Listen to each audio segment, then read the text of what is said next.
multi-million-dollar hailstorm hits an area, your focus should be on running your business, not on insurance claims. We have helped streamline the insurance process for hundreds of roofing contractors across the U.S., and we can do it for yours too. Visit us online at c3adjusters.com and learn how we can help you save time and get claims paid faster. Good afternoon, hail stalkers. Lead meteorologist John Choquette here for our daily 12 p.m. hail forecast, sponsored by C3 Group and Merlin Law Group. You can check out both of their pages in the description below if you're watching us here on Facebook. Before we get into the forecast, just say some upcoming events.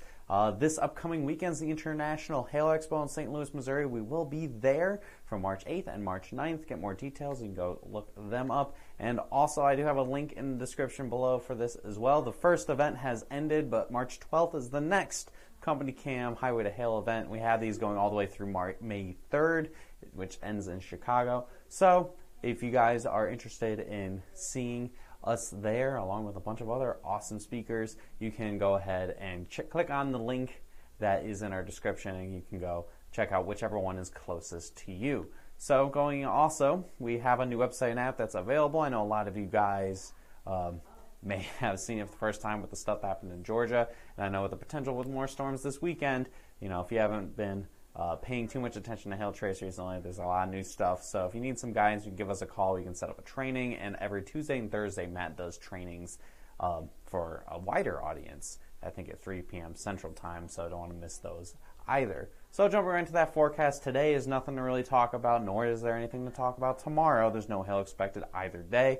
What we're looking ahead at is for Friday. So we gotta go jump right to that 5-day forecast, and I have a lot more to talk about. It looks like word got out yesterday of the potential of something in the Dallas area, so I'm trying to make sure I don't lean too hard into this hype train machine here. So Friday, we have a 1% chance of maybe a 3-star map. This is going to be Friday night into early Saturday morning. I think when storms initially form, could get some $half size hail. That's going to be the high population center. Saturday, again, that's the main day we're looking at right now in the immediate 5-day. Got that 5% chance. I brought it down about golf ball. I'll talk about it in just a minute here. High population.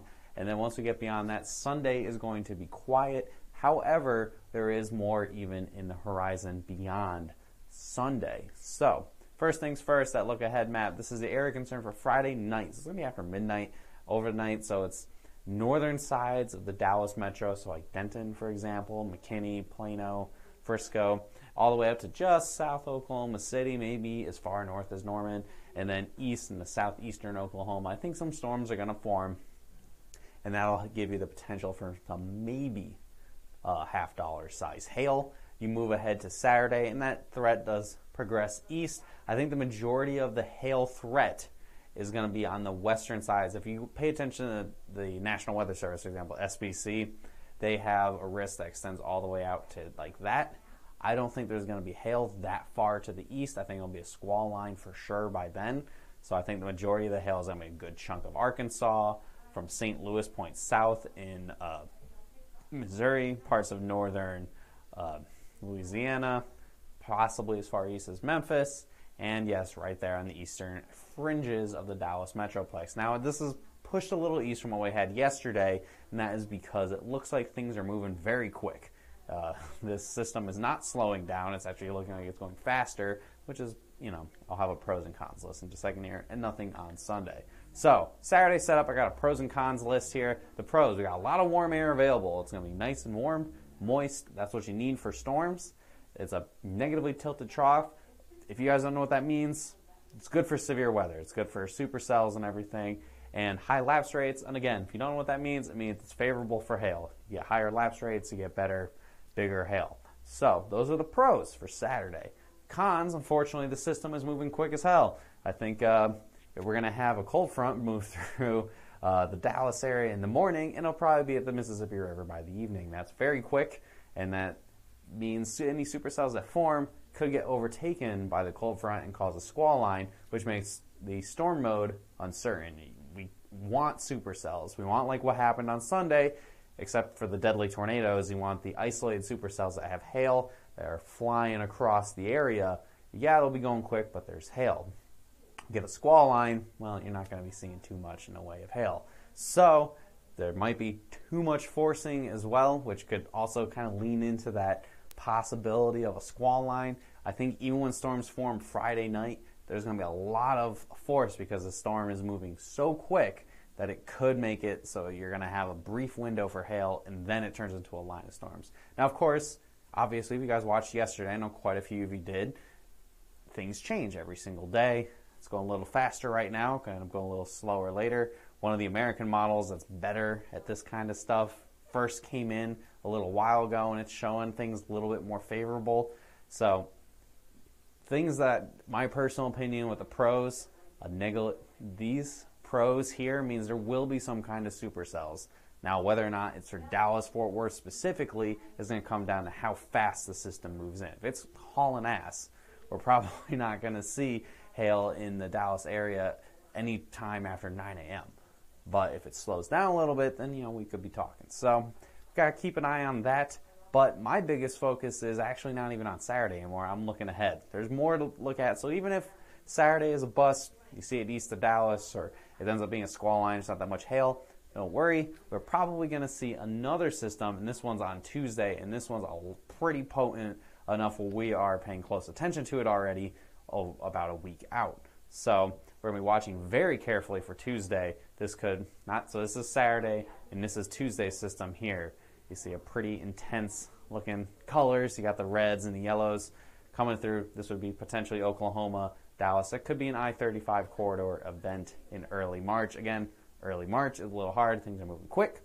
But we'll be watching everywhere from like east of Knoxville all the way back far west to west of Oklahoma City and Dallas. So there's a lot on the horizon here. So we have Saturday and then potentially something again on Tuesday. And then for Dixie Alley, so places to east here like Alabama and Georgia, Tennessee, again, we could be looking at more severe weather on the 13th and the 14th as well. So next week could potentially be pretty active. So we have a lot to look forward to. Just got to get through this quiet week. Now, I'm not getting the comments showing up on my screen for some reason. I'm going to look at my phone, see if anybody's saying anything. And, all right. Anybody say St. Louis?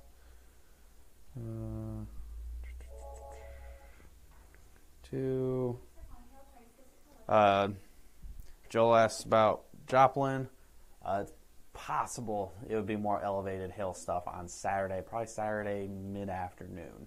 So we'll be going into obviously more detail. That's why you gotta make sure you follow us here on Facebook and hit see first. We'll have another video tomorrow. Since there's no severe weather to talk about in the very near term, we'll be talking about Friday night into Saturday, all the way going into Friday. And depending on how things are looking, I may do a video. I'll probably do a video on Saturday, probably Saturday morning if we do have an event going on. If things are really downtrend on Friday, then maybe not. But again, we're just going to be kind of playing it by ear here. So that's why you got to hit see first in case we do a video before noon. And of course, we will be doing live coverage if any big storms do end up happening on Saturday. Fingers crossed, do those hail dances. You want to see me doing live continuing coverage because that means a big city is getting hit with hail. And give us a call, emails, or visit our website at hailtrace.com. You guys know the drill. If you're having issues with the new website and the new app, feel free to call us or message us on intercom. We are happy to help. I know it's frustrating with the change and everything. And we're working out bugs and everything, just like with any new website or software. There's going to be some issues that we have to work through and help improve.